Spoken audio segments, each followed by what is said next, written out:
No vídeo de hoje eu quero tratar de um tema que eu acredito que ele seja imprescindível para quem quer aprender algo novo, seja no âmbito técnico, teórico, filosófico, qualquer coisa desse gênero, ou que queira apreciar e analisar boas obras, bons debates e tentar extrair uma síntese, que é aquilo que normalmente a gente quer quando consome muitos conteúdos, a gente quer chegar num resultado comum. E eu não vou ensinar nenhuma técnica que você é só aplicar, seguir a regra e tá tudo bem. Na verdade, eu vou tratar de um aspecto muito mais psicológico que influencia muito na conclusão que você tira das coisas. Salve pessoal, sejam bem-vindos à Taverna do Leitor, meu nome é José Augusto. Para tratar de qualquer tema, para estudar qualquer tema e aprender coisas novas, eu acredito que o primeiro ponto é suprimir as nossas paixões para não tirar conclusões precipitadas e fazer a coisa da forma mais fria e analítica possível. Bom, e para discutir esse tema aqui, eu separei esse vídeo em 3 partes, em que a primeira eu vou expor o motivo de estar trazendo esse tema e do porquê ele deve ser aplicado. Eu vou falar a respeito de como fazer isso e quais são os resultados esperados quando a gente tem um certo controle psicológico, um controle emocional mediante as coisas que aparecem diante da gente na hora que a gente está estudando, na hora que a gente está vivendo, convivendo com outras pessoas e tal. E o que me levou a fazer esse vídeo é justamente porque eu ia falar, aliás, eu vou falar a respeito de um tema que ele é bastante polêmico, digamos assim, que é aquela coisa de livro versus filmes. E aí, para piorar, colocaram HQ e mangá no meio, e aí fica... será que HQ e mangá é melhor que literatura? Filme é melhor que literatura? O que é melhor que o que? E fica nesse debate bobo. Quando, na verdade, se você parar para analisar de uma forma fria, sem paixões, que é o tema desse vídeo aqui, na verdade, esse debate ele nem deveria existir, mas isso é tema para o meu outro vídeo. Então, quando eu digo que alguns debates eles nem deveriam existir e quando se tem aquela ideia de que tema polêmico não se discute, na verdade, esse tipo de tema polêmico que não se discute é justamente porque ele está envolto em paixões, envolto em emoções, em ideologia e tal, que acaba fazendo com que você saia de um campo teórico, analítico. Então, um exemplo clássico disso aí é a questão da música. Qualquer pessoa que ouvir uma música clássica, seja por poucos segundos, ele vai ter normalmente a mesma sensação. No livro A Introdução às Artes do Belo, o Etienne Gilson ele fala a respeito desse primeiro impacto que uma obra bela ela gera na gente, que é bonito. Ponto. Acabou. Aí a gente tem o outro lado. A pessoa gosta de rock, a pessoa gosta de sertanejo, a pessoa gosta de pagode, a pessoa gosta de funk.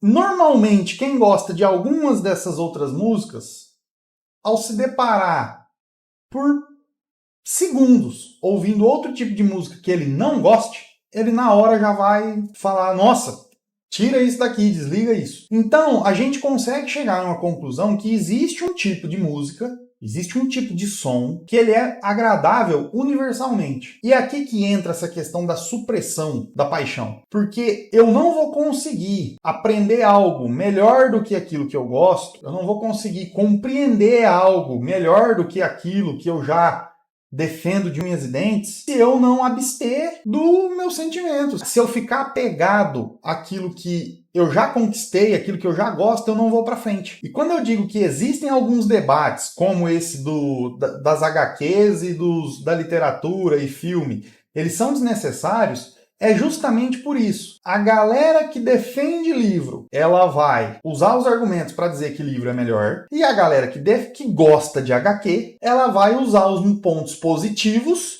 da HQ que existem para confrontar a literatura. Então, assim, é um debate que ele não deveria existir, porque estão debatendo porque um gosta de uma coisa, outro gosta de outra. E não todo mundo pensando friamente do que seria bom ou não. Por exemplo, um debate político, aquela comédia que a gente tem de 4 em 4 anos nas eleições presidenciais. O que seria um debate honesto nessa percepção, nessa concepção de supressão de paixões? Seria uma discussão onde a partir do momento em que dois candidatos apresentam uma proposta, um deles vira para o outro e fala, cara, a tua tá melhor que a minha, eu preciso melhorar a minha. Ou o cara fala, não, ó, até eu vou votar em você porque a sua proposta é melhor que a minha. Então, assim, o mesmo caso na literatura, nesse debate bobo entre literatura, HQ, filme e tal, ele existe porque cada um quer defender o seu ponto e não que essas coisas podem coabitar juntas entre si, cada uma gerando o seu efeito e pensando friamente, algumas delas podem até ser suprimidas, outras não. Mas, mais uma vez, isso aqui vai ficar para o outro vídeo. Então, falando sobre essa supressão, quando eu defino paixão, quando eu estou falando de suprimir paixão, eu estou falando mais em emoção extrema. Eu estou falando tanto em amor quanto ódio.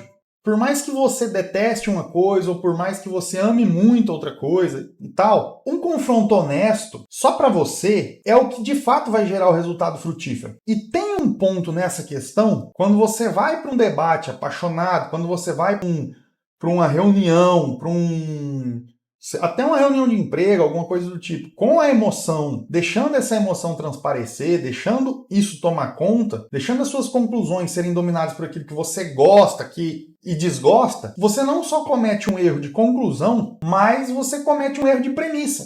Mais uma vez, às vezes você já está começando o debate errado. Você já está ali, durante o seu estudo, partindo do princípio errado. E eu consigo trazer um exemplo claríssimo disso aqui. Antes de ir para a faculdade de psicologia, eu estudei psicologia à parte e eu sempre fui uma pessoa que não gostava do Freud. Só que assim, nessa época, eu envolvi uma questão de opinião moral em cima dele, mas nunca foi uma coisa assim, técnica, teórica, nada desse gênero. E quando eu entrei na faculdade, eu me vi confrontado com situações em que, se eu não gosto, eu tenho que explicar o porquê eu não gosto. Se eu acho que não é interessante, eu tenho que explicar o porquê que não é interessante. E aí acabou que eu tive que estudar o Freud. E aí, ficou muito claro pra mim, quando eu comecei, que eu tava com uma rusga enorme. E aí eu precisei fazer não vou me alongar muito nesse tema, mas eu precisei fazer um trabalho da faculdade. E foi muito interessante que a partir dali eu comecei a entender a teoria de Freud e até a forma do Freud pensar. Porém, duas coisas aconteceram. A gente aprende a respeitar a pessoa por aquilo que ela fez. E segundo, reconhecer os pontos positivos e negativos daquela teoria. Então, não gostar de Freud e estudar Freud não foi para mim uma derrota, não foi ruim. Ah, não devia nunca ter estudado isso aqui. Não, muito pelo contrário. Porque o próprio ódio que eu tinha me impedia de estudar. Então, a partir do momento que você você respire, Não, pera lá, eu preciso entender isso aqui. Eu preciso digerir isso daqui. Eu já emendo essa parte com a terceira parte do vídeo, que é a aplicação. E aqui, uma vez que a gente entendeu o quanto isso pode afetar as nossas conclusões, quanto isso pode afetar a nossa caminhada para chegar nas conclusões, as nossas premissas, eu tenho que admitir para vocês que a aplicação desse tipo de olhar, ela é muito difícil. Eu não sei para as outras pessoas, mas para mim ela é muito difícil. Inclusive, já fui mal em provas, até prova de matemática, que eu fazia a conta, eu achava que estava certo, eu marcava a alternativa, mesmo que eu tentasse revisar, eu já tinha uma opinião tão forte em cima de que eu estava correto, que eu acabava, mesmo refazendo a conta, eu refazia uma conta errada. Se ela tivesse errada, eu refazia a conta errada. Então, isso foi muito prejudicial para mim por muito tempo, ainda é uma coisa que eu luto muito, porém, os resultados dessa aplicação são infinitos. Então, assim, pode ser que seja difícil, mas é necessário. E aqui eu já vou fazer uma defesa, que quando a gente entra nesse tipo de tema, principalmente aqui na internet, tem gente que vem com um certo discurso assim, mas se eu não levar a minha opinião, não tiver as minhas opiniões muito bem estruturadas e tal, então eu tô me abandonando. Cara, sinceramente, se você não está disposto a estudar para se abandonar em certa parte, para poder absorver conteúdo, para chegar em conclusões e crescer com isso, você não vai para frente nesse quesito. O caminho de estudo, o caminho de análise, ele é o tempo todo uma quebra daquilo que a gente achou que estava correto, confrontando com outras coisas, e aí para a gente não tornar esse estudo traumático, não tornar essas análises traumáticas, o que a gente faz?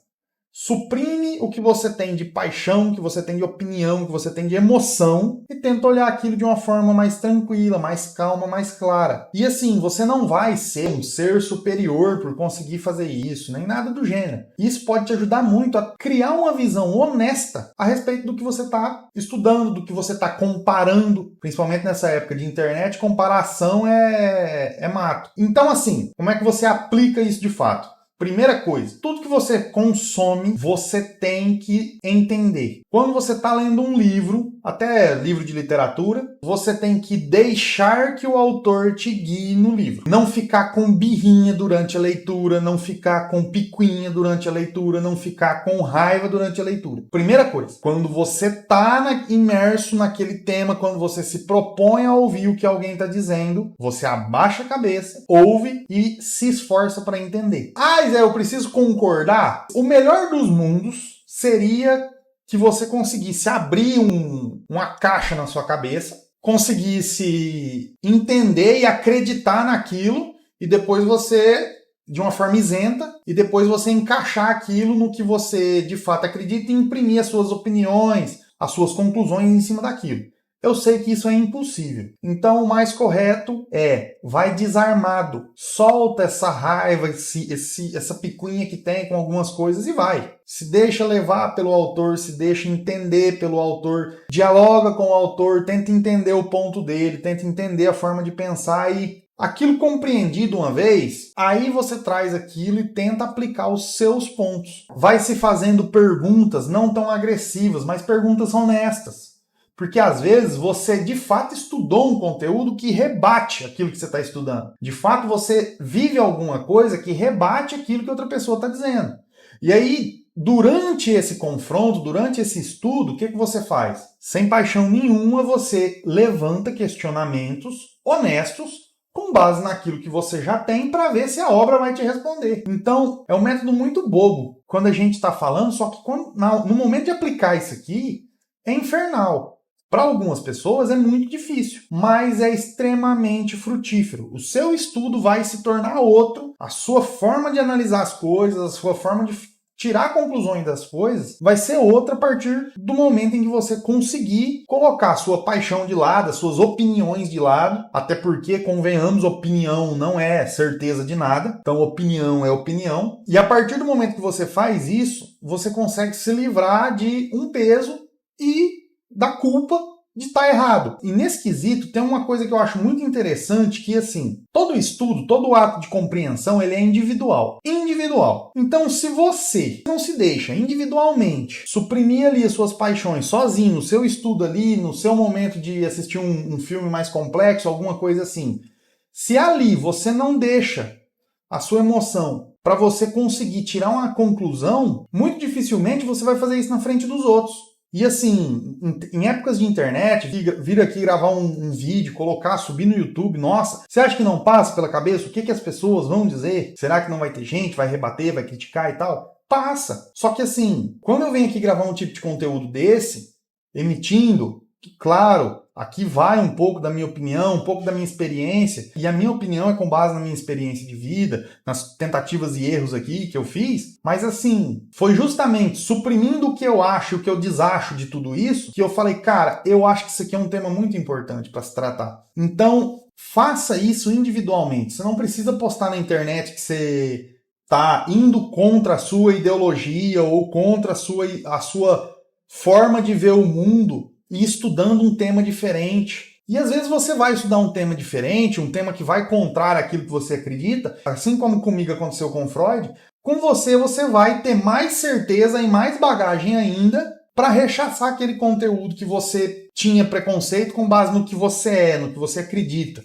Que aí é nos seus princípios, essas coisas não se alteram. Então, assim, isso você vai fazer no seu individual, no âmbito unitário. Ninguém precisa ficar sabendo que se você é de direita, você está lendo um livro do Marx. E ninguém precisa saber se você é de esquerda, você está lendo, sei lá, John Stuart Mill. Ninguém precisa saber. Mas a partir do momento que você faz esse estudo, suprimindo as suas paixões, você consegue chegar numa conclusão. A mesma treta para quem tá, HQ é o livro. Não, cara, para com isso. E aplicando isso, você não só chega a boas conclusões, a boas sínteses, como você também não entra em debate errado, não entra em debate que nem sequer deveria existir. E eu vou tratar justamente desse debate que não deveria existir no meu próximo vídeo, que é para falar justamente do que levou eu a gravar esse vídeo aqui. Porque eu acredito que fazer um comparativo sobre filme, HQ, mangá e livro, literatura, é um debate que não deveria existir. E sem esse vídeo aqui, sem essa compreensão da supressão das paixões, eu acredito que você vai ficar com muita raiva de mim assistindo o meu próximo vídeo, dependendo de em qual setor você se encaixa. Então, esse vídeo aqui tem uma continuação. Bom, pessoal, eu vou ficando por aqui. Se inscrevam no canal, não percam meus próximos vídeos. Se você tem alguma coisa para complementar nesse debate, lembrando, todos os vídeos que eu coloco aqui no canal é justamente para fomentar debates. Se vocês comentarem, eu vou gravando o vídeo e a gente vai debatendo, eu vou respondendo e a gente vai chegar em algum lugar. Sem muita paixão, sem muito excesso de emoção, vamos levar a coisa de uma forma tranquila e bem sossegada aqui, nesse ambiente de internet que já costuma ser um caos. Bom, pessoal, eu vou ficando por aqui. Se inscrevam no canal quem não for inscrito. Fiquem todos com Deus e fui!